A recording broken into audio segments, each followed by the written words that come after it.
Hello hi नमस्ते जय Jagannath friend. कुछ दिन पहले मैं एक काम किया था।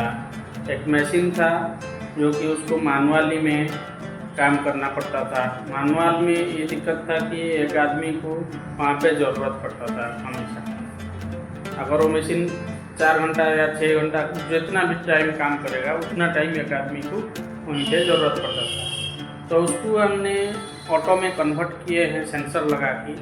सेंसर लगाने के बाद तो आदमी का और ज़रूरत नहीं है, वो मशीन जाएगा उस जगह में तो सेंसर सेंस करेगा और अपना जो काम है वो कंटिन्यू करेगा।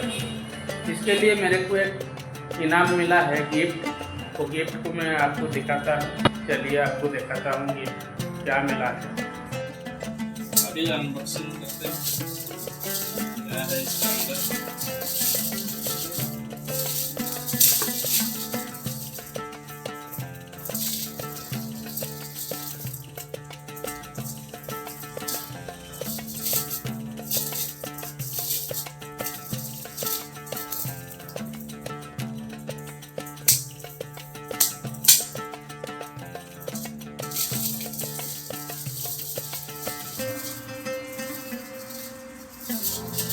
तो ये एक आयरन मिला है